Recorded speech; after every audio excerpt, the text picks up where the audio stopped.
In India's holy city of Varanasi, a nightly prayer ritual mesmerizes visitors. It takes place on the banks of the Ganga, also known as Ganges, Hinduism's most sacred river running through the country like a jugular vein. By day, millions of faithful have come to bathe in Ganga water over the centuries, but this plunge in the water has a special significance for one group of women. Their journey starts in New Delhi, at the headquarters of the Sulabh International Social Service Organization. This is a refuge for women who were born on the wrong side of Hinduism's ancient caste system of social classifications. For thousands of years, they and their untouchable ancestors have had no other life option but the lowest of the low-caste profession, night soil scavenging. That's a polite euphemism for the manual removal of human excrement from primitive dry toilets. I was 7 when I started following my mother around so I could watch her clean night soil and learn how to do it myself. She carried the waste on her head. I would eventually have to do the same thing myself.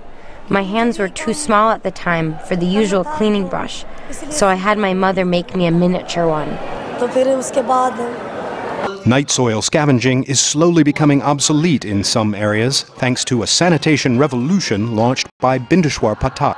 He developed an eco-friendly underground toilet system that he calls Sulabh, meaning simple. It converts waste into dry fertilizer and biofuels inexpensively and with no daily maintenance. Pathak's passion for decades has been to eradicate Hindu discrimination against so-called untouchables like these women.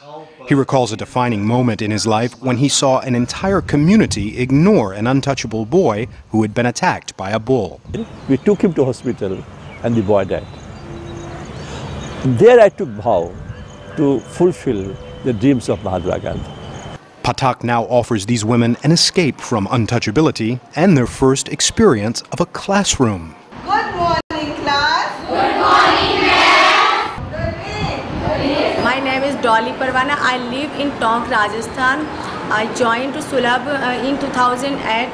I love reading in English. I read every day in English paper, etc. After feeding the mango, what do you do? Cut the mangoes. These children, they are coming from the area where they have zero education. They are very smart, very intelligent. Age is no bar. Here I meet ladies who are almost 60s, 67, and they come very sweetly and they say, I don't know how to write my name. Can you please teach them? The shine which comes in their eyes that they have learned how to write their name, it really gives me encouragement to learn from them. The Sulabh founder hopes all of India will learn something from these women about redemption from the past. He takes them on high-profile, made-for-media excursions around India and the world. On this latest trip, they pray at holy Hindu shrines.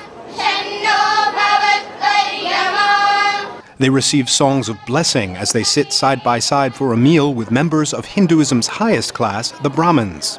Besides enacting a constitutional ban on untouchability, India's national and state governments have made some efforts to integrate lower castes in the form of job and education quotas. But reality is slow to catch up, especially at the dinner table.